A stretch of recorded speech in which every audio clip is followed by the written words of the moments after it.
Welcome to AI on the Block, featuring Max Ledger and Allison Hashwell, presented by Evolve Blockchain.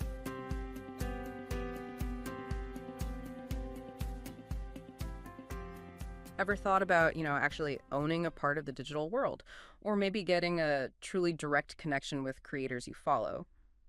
Today, we're doing a deep dive into something called social tokens. It's a really innovative space, moving fast. Think of this as your shortcut, a way to get up to speed quickly on what they are and why they matter. Our mission today, unpack what these tokens really are, why they're popping up now, what you can actually do with them. Talk about the benefits, which sound exciting, but also, crucially, the risks. Gotta look at those too, and we'll touch on a bit of the history, where this idea maybe came from. Exactly. And what's really interesting, I think, is how these tokens are starting to change the game. They sort of bypass the usual platforms, like YouTube or Spotify, where creators are kind of renting space. With social tokens, creators can build their own thing, their own digital space, and share the value, maybe even decisions, directly with their community. It's less like just buying something and more like becoming part of a collective, co-ownership almost. Okay, let's start right there. For someone hearing this term for the first time, what exactly is a social token at its heart? Right. So at their core, social tokens are basically digital assets. Often they're cryptocurrencies built on blockchain tech. They're issued by, well, it could be an individual creator or maybe a whole community, sometimes even a brand. And their main job, usually it's to represent something like membership in a group or give you voting rights or access to, exclusive stuff. Gotcha. So if a creator makes their own token, what's the big deal for them? Why is that a game changer? The main thing, control. It puts control back in their hands. They decide how tokens are made, how they work, how value is generated. They don't need the traditional platforms as middlemen. This means they capture way more of the value that they and their community create instead of, giving a huge cut to some intermediary. Okay, that sounds really powerful for creators, but flip it around for me, the fan, the supporter. What do I actually get if I hold one of these tokens? What's in it for me? Yeah, good question. For fans, holding a token can make you feel much more involved, like an active participant, not just a consumer. This could mean real VIP perks, access to private chats, maybe exclusive behind-the-scenes content, special merchandise only for token holders. Sometimes you might even get to vote on things, like what the creator does next, or get rewards for contributing to the community. It makes you feel invested. That paints a clear picture. So we know what they are. Yeah. Let's get into the how. Where are we actually seeing these things used? And do they come in different flavors? Definitely. They're not all the same. We generally see a few main types. First, you have creator tokens. These are tied directly to one person, an artist, a writer, whoever. Holding the token gets you access to their unique stuff. Then there are community tokens. These are more for groups, maybe like a DAO, that's a decentralized autonomous organization. Right, the community-run group. Exactly. Those tokens are used for governance within the group, shared participation. Everyone with a token gets a say. And finally, you sometimes see platform tokens. These are broader, designed to encourage people to use a specific platform where lots of creators might hang out. Okay, so specific examples. Where is this happening now? Oh, it's definitely happening. You've got platforms like Rally, Roll, BitClout was another one, Friends with Benefits, or FWB is a big community example. These help people actually make and manage the tokens.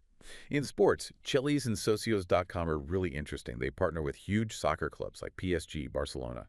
Fans buy tokens to vote on, like minor club decisions, get special experiences. It drives engagement. And for individual creator hitting it big, Logan Paul's Maverick Music Tokens, MMT. That one made headlines, reportedly generated, $5 million pretty much instantly. Wow, okay, $5 million.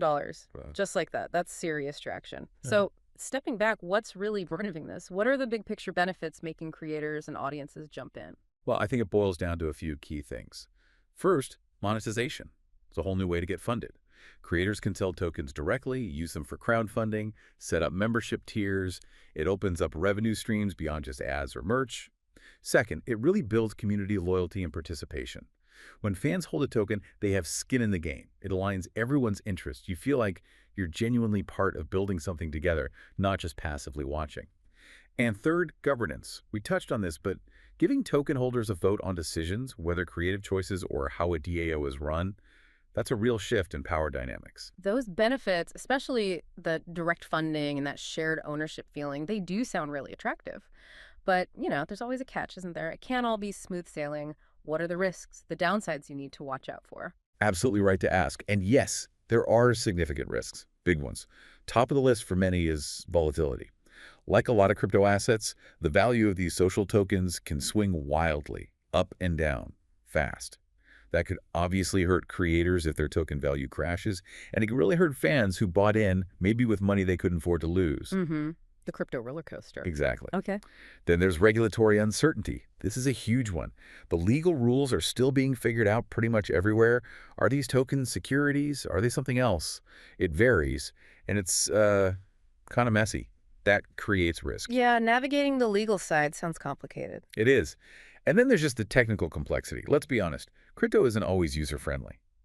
Setting up wallets, understanding gas fees, those transaction costs, using blockchain apps, Mm-hmm. it could be a steep learning curve for people not already in the crypto world, a real barrier. Right, it's not exactly point and click yet. Not always, no. And finally, there are real sustainability concerns. A token is only valuable if the creator or community keeps delivering value, right? You have to keep engaging people, keep things fresh. Otherwise, the token's value might just fade away. It requires constant effort. It's not a one-off thing. So it's a powerful tool, but yeah, comes with homework and definite market hazards.